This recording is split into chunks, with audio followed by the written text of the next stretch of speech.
My name is Daniel. I'm 34, and I've been married to Claire for 4 years. We met when life was tough. Both of us broke, trying to claw our way into something better. I worked long nights at a warehouse and put myself through trade school, while Claire was buried in grad school, racking up student loans. Back then, I thought we were a team. Two dreamers, cheap takeout dinners, late-night study sessions, and a plan to build a future together. Fast forward a few years, and things looked very different. I have a steady job, enough savings to cover emergencies, and just last year, I paid off the last of my own student debt.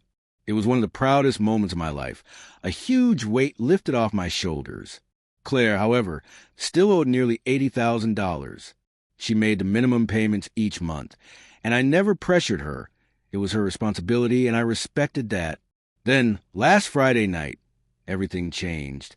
We were sitting at the kitchen table after dinner, when she looked at me with a serious, calculating expression. "If you love me," she said slowly, "you'd pay off my student loans. All of them." At first, I thought she was joking. I even laughed a little, but she didn't. She just stared at me like I'd failed some secret test.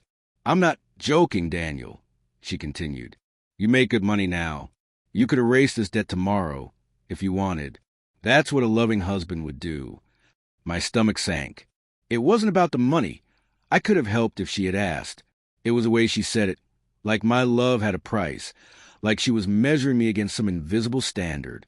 And according to her, I fell short. I already worked my way out of debt once. I said quietly, "I won't go back just because you think love means paying for your past choices." Her face hardened. "So that's it. You're going to let me drown in debt while you sit on savings?" Her words cut deeper than she realized. That night, I lay awake, staring at the ceiling, wondering when my wife had stopped seeing me as her partner and started seeing me as her bank account. The next morning, Claire barely spoke. She made coffee, scrolled on her phone, answered my questions with one-word replies. It felt like I had broken some unspoken contract. By afternoon, she texted me a long message at work. "I can't believe you'd rather watch me struggle than help me. It's cruel, Daniel. If you won't help me now, then what was the point of marrying you?" That last line hit me like a punch. What was the point of marrying you? I stared at the text, anger rising. I had supported Claire through every job change, every late-night thesis meltdown, every bad boss and toxic coworker. I had never thrown in her face, and now she reduced our entire marriage to a financial transaction. When I got home, she was on the couch, arms crossed. "Have you thought about what I said?" she asked. "Yes," I said, and the answer is no. Her eyes widened, clearly unprepared for me to stand my ground. "You're unbelievable.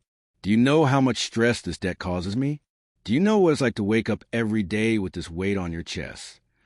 "Yes," I snapped, "because I've lived it, and I didn't get to pass it off to someone else when it got hard."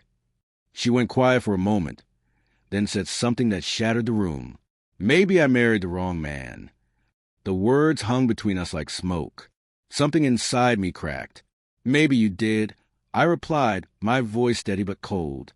That night, I packed a bag and slept on the couch, not because we'd fought, but because I couldn't lie beside her.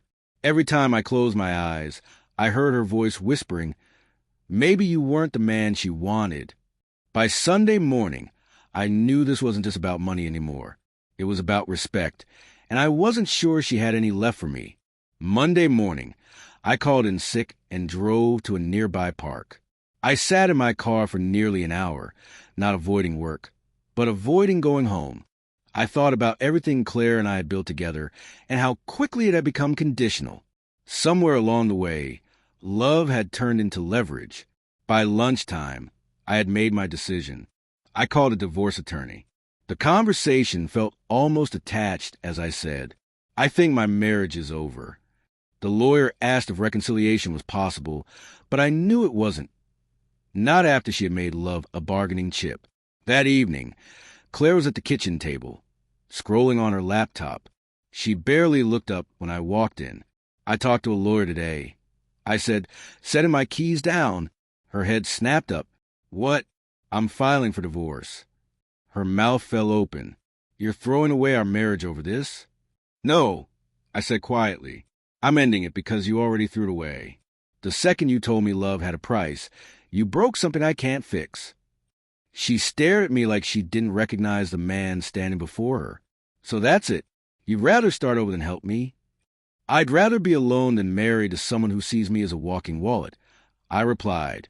She made no attempt to stop me as I went to the bedroom and packed a larger bag. Maybe she thought I was bluffing, that I'd cool off. But as I zipped it up, I felt a strange peace. Pain, yes, but also relief. I wasn't going to live my life proving my worth through my bank account. When I walked out that door, I wasn't just leaving Claire behind. I was leaving behind a version of myself who believed love meant sacrificing everything until there was nothing left.